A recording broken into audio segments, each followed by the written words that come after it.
கடுக்காய் பொடி பல நன்மைகளை தந்தாலும் தொடர்ந்து அதிகமாக பயன்படுத்தினால் குடல் வறட்சி, அதிகப்படியான மலமிளக்கி விளைவு, உடல் வறட்சி போன்ற தீமைகள் ஏற்படலாம். மேலும் கொட்டையை பயன்படுத்தக்கூடாது. கர்ப்பிணிகள் தவிர்க்க வேண்டும். மருத்துவரின் ஆலோசனையின்றி நீண்ட காலம் எடுத்துக்கொள்ளக்கூடாது. சரியான அளவில் சரியான முறையில் திரிபலா போல பயன்படுத்துவதே சிறந்தது. கடுக்காய் பொடியின் முக்கிய தீமைகள் பக்க விளைவுகள். குடல் வறட்சி. வெறும் கடுக்காய் பொடியை மட்டும் அதிகமாக நீண்ட நாட்களுக்கு பயன்படுத்தினால் குடல் வறண்டு போக வாய்ப்புள்ளது. அதிகப்படியான மலமிளக்கி விளைவு.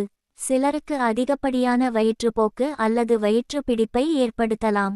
உடல் வறட்சி. கடுக்காய் உடலின் நீர்ச்சத்தை உறிஞ்சும் தன்மையுடையது. எனவே போதிய அளவு தண்ணீர் அருந்தாவிட்டால் உடல் வறட்சி ஏற்படலாம். தேவையற்ற பயன்பாடு. கொட்டையை பயன்படுத்தக்கூடாது. சரியான அளவில் ஒரு மண்டலம் சாப்பிட்டு ஒரு மண்டலம் விடுவது போன்ற பயன்படுத்த வேண்டும். பாதுகாப்பான பயன்பாட்டிற்கான வழிமுறைகள். மருத்துவ ஆலோசனை.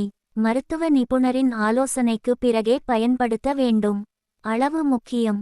தினமும் 3 கிராம் ஒரு சிட்டிகை அளவு வெந்நீரில் கலந்து இரவு உணவுக்கு பிறகு குடிப்பது சிறந்தது. தொடர்ச்சியாக வேண்டாம். 48 நாட்கள் தொடர்ந்து சாப்பிட்டுவிட்டு 48 நாட்கள் இடைவெளி விடுவது நல்லது. மண்டல முறை. திரிபலா. கடுக்காய், நெல்லிக்காய், தாண்டிக்காய் மூன்றும் சேர்ந்த திரிபலா பொடியாக பயன்படுத்தலாம். இது பாதுகாப்பானது. தவிர்க்க வேண்டியவர்கள். கர்ப்பிணிகள், பாலூட்டும் தாய்மார்கள் மற்றும் சில உடல்நல குறைபாடு உள்ளவர்கள் இதை தவிர்க்க வேண்டும்.